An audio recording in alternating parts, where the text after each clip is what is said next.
দেখেন আপনাদের বগুড়ার দুই রত্ন হিরো আলম আর হচ্ছে অপু বিশ্বাস সবাই বলা বলি করছে যে দুইজনের কাহিনী সেম এবং দুইজনেরই একই স্বভাবের মানুষ। ঠিক আছে, হিরো আলমও যেমন অপু বিশ্বাসও তেমন। এই হিরো আলমও যেমন তার বউকে হচ্ছে যে তার বউ 10 জায়গায় যাওয়ার পরে 10 বেটার কাছে যাওয়ার পরে 10 জায়গায় যায়, সেটা ধরা খাওয়ার পরে ওই হিরো আলম তাকে টাইনা ধরে বাঁধে নিয়ে আসে। এই অপু বিশ্বাস ওই রকম, যে অপু বিশ্বাসকে এতবার ঠকানোর পরেও এতবার করে তাকে কষ্ট দেওয়ার পরে তারপরে সারাদিন শুধু সাকিব সাকিব সাকিব করতে থাকে। মানে এই দুজনের ক্যাটাগরি নাকি সেম, এরকমটাই কিন্তু বলছে দর্শক। এবং বিভিন্ন কমেন্ট বক্সে গেলে শোনা যায় যে বগুড়ার দুই রত্ন একদমই সেম, মানে এইভাবে কিন্তু আসলে বলতেছে সবাই। আর আসলে দেখুন যে একই, আসলে কাহিনী কিন্তু একই। এই যে হিরো আলম কিছুদিন আগেও যায় সেটা রিয়ামণিকে বাসায় ম্যাক্স অভির সাথে হাতে নাতে ধরলো, ধরার পরে কত কিছু হয়ে গেল, মানে মামলা মোকদ্দমা পর্যন্ত হলো। এত কিছু হওয়ার পরেও যায় সেটা এই রিয়ামণির জন্য সে কি করলো, ঘুমের ওষুধ খেয়ে হসপিটালে গেল। আবার এই যে আমাদের অপু বিশ্বাস দিদি দেখেন, সে হচ্ছে যে তাকে রেখে, এত সুন্দর একটা বাচ্চাকে রেখে আরেকটা মেয়ের সাথে সম্পর্ক করছে, আরেকটা মেয়ের কাছে গেছে, আরেকটা মেয়ের কাছে যায়, সেখানে সন্তান জন্ম দিচ্ছে। এত কিছু হয়ে যাওয়ার পর অপু বিশ্বাস দিদি তার জন্য নাকি স্পেশাল স্পেশাল রান্না করে, খাসির মাংস রান্না করে, রমজানের সময় খাসির ডালা নিয়ে যায়, আরো বহুত কিছু, বার্থডের সময় কেক নিয়ে যায়, অনেক কিছু, এবং সারাদিন শুধু সাকিব সাকিব করতে থাকে।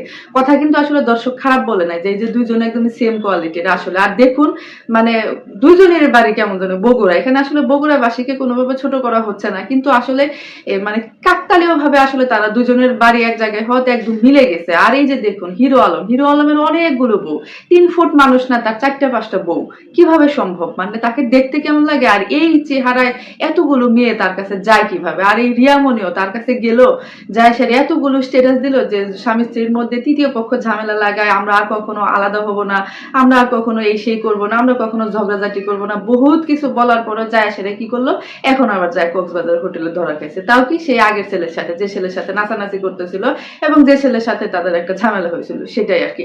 আবার এই যে দেখুন অপু বিশ্বাস দিদি কিছুদিন আগেও হচ্ছে যে বুবলির সাথে পাল্টাপাল্টি পোস্ট দিলেন।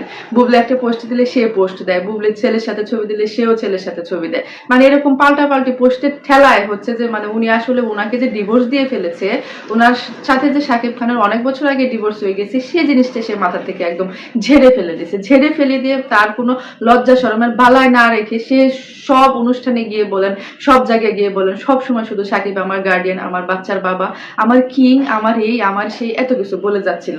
তবে আসলে কি বলবো, এদের যদি আত্মসম্মান বোধ থাকে বা আত্মসম্মান বোধ যদি একটু থাকতো তাহলে কখনো এরা এই কাজগুলো করতো না। এই যে হিরো আলম, আমি গ্যারান্টি দিয়ে বলতে পারি এখন নাকি রিয়ামণি নাকি হিরো আলমকে ডিভোর্স দিয়েছে। কিন্তু দেখবেন যে এই হিরো আলম আবার 15 দিন না যাইতে, 1 মাস না যাইতে দেখবেন যে এই মেয়ের পিছনে ঘুরতেছে, এই মেয়ের বাসায় গেছে, এই মেয়েকে টাইনা ধরে আনার জন্য এত কিছু করতেছে। আবার অপু বিশ্বাস যদি দেখবেন যে শাকিব খান যদি আমেরিকা থেকে এসে যদি তাকে মিষ্টি মিষ্টি দুটো কথা বলে, তার বাসায় যদি যায় দেখবেন যে আবার গলে গেছে, গলে যায় সে আবার সাকিব সাকিব সাকিব করা শুরু করছে। এদের আসলে মোট কথা কি, সবাই যেটা বলে, এদের আসলে আত্মসম্মান বোধটা বলতেই মানে নাই, আত্মসম্মান বোধটা একদমই নাই।